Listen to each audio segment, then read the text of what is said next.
speaking of success, we want to give some love. You and I, unabashedly, are Cub fans. We love baseball, we love sports, but our allegiance as fans go to the north side.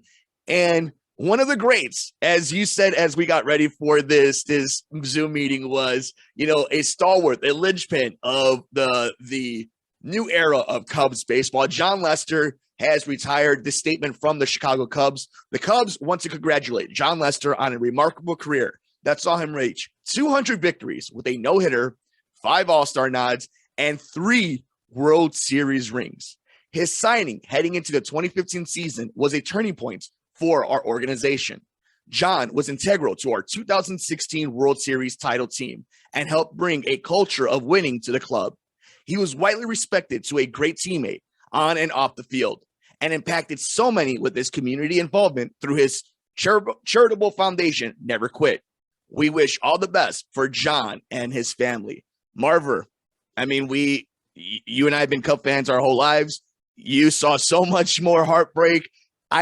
And you and I both went through 03, and then just the turnaround at Wrigley Field, that roster, and Jon Lester being a big part of that. Your thoughts on the career and the impact that he had in Chicago? Well, I survived 1969 too. God bless you. God bless you. but and the Bartman thing and everything else. But here's the thing: they were building the roster with non-pitchers. And the problem was they didn't seem to have the pitching they needed. So he was, as I said before the show, and now a linchpin to solidify the pitching staff. And of course, Hendricks came along later, and they had some people come and go, whatnot. But he was a steadying force. He was there for the entire period of their success, basically. And when they were really bad when he got there, and his performance got them. In fact, just to show you, he was being put in a real questionable situation in the 7th game against Cleveland when Hendricks was doing okay. So he obviously all the confidence was on him. And the reason he couldn't really continue is his personal catcher was David Ross for most of his career. And since David Ross can't catch him anymore, this was inevitable. I love all the little quirks and all the whole backstory of Jon Lester and the way he's tied to so many different teams. Marvin, we're talking about a guy that won 2 World Series championships with the Red Sox and won a World Series with the Chicago Cubs. This is a guy, 200 wins. Locally, we understand his impact. Other than maybe Marian Hossa, Dennis Rodman, Jon Lester, biggest free agent, Candace Parker, free agent signings that directly help win championships. There are not many that are like that in sports. And Chicago has had a plethora of them. And this is one of the great ones. And Paul and I were talking about this in the studio a few days back about him being a Hall of Famer. And here in Chicago, we have a very emotional tie to 2 guys that are fringe Hall of Famers. I believe both of them should be in. And I believe one of them will get in. The 2 that I believe should get in, Mark Buehrle and Jon Lester. I believe those are 2 Hall of Fame pitchers for 2 world-class organizations that won championships, stalwarts, and just you think about them when you think about the organizations. I think Jon Lester does get in. I think those 3 World Series championships with those 2 organizations and how beloved he is amongst MLB writers, that's going to propel him into the Hall of Fame.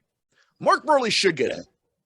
You could make all the semantics about first ballot, whatever. At the end of the day, it should be Mark Buehrle, HOF.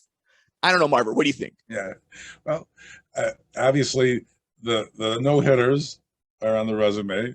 The championships. The thing about Lester, even along with Epstein for that matter, ended the 2 different long-standing horrible gaps in championships for the Red Sox and the Cubs.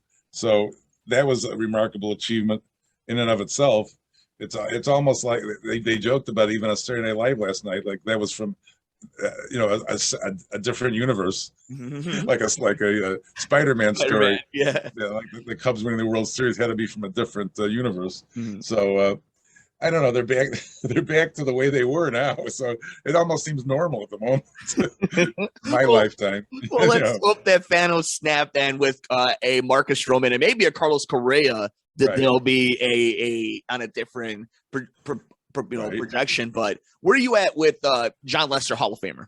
Do you think it will happen? I mean, if you had Yeah. to put money on it, I think so. The funny thing is, it has a lot to do with the people that come up for voting at the same time.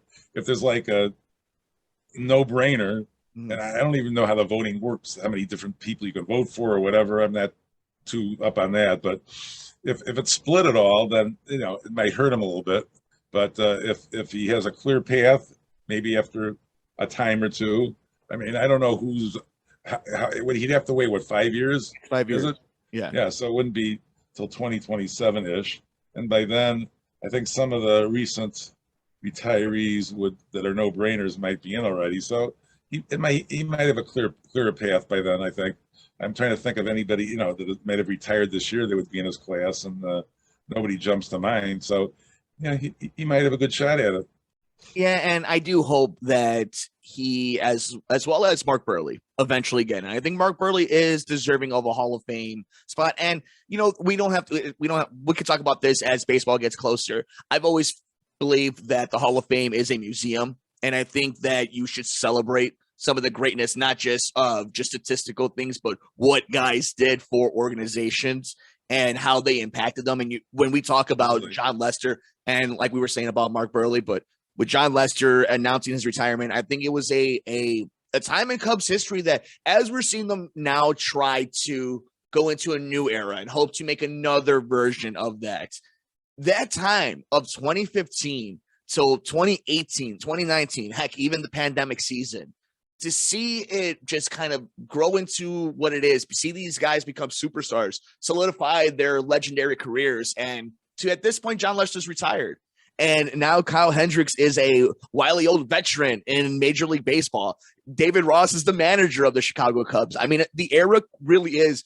And it really started when the Rewind Sports 60 and Sports Cubicle started merging together. We saw the complete transformation of it turning into something else. And Marver, as we kind of put to rest this era of Cubs baseball, any final thoughts about just the highs and lows of Jon Lester's tenure and that run of Chicago Cubs baseball? I mean, again, he without him, I doubt that they would have been able to do it, quite frankly. But it's almost gotten to the point where, and it hasn't been that long since July of 21. Yeah. If we have a season this year, it's going to be nostalgic to have the Yankees and Tigers and Giants come in town. It's going to seem like the good old days of years past already. I mean, it doesn't take long to get that feeling, and Lester's a part of it. And when they have their in 2036, when they have their 20-year reunion, it will be great to see them all back together in Wrigley Field, and he'll be in the Hall of Fame for sure by then, I would assume. Let's hope that they have won a few more World Series championships in between them that we're celebrating. We want to know your thoughts. Are you still excited? Are you worried about the Chicago Bulls? What did you think about Jon Lester's career? Should he be a Hall of Famer? Let us know. We're on Twitter at Sports Cubicle TV. We're on all major podcast platforms. If you missed any one of our segments, at Mercado Airwaves Network. And of course, at WCPT 820's SoundCloud. And you can see our beautiful faces at youtube.com/Mercado Airwaves Network. It's Devin Tingle, Paul Chivari, the marvelous one, Dan Marver. I'm Mike Mercado.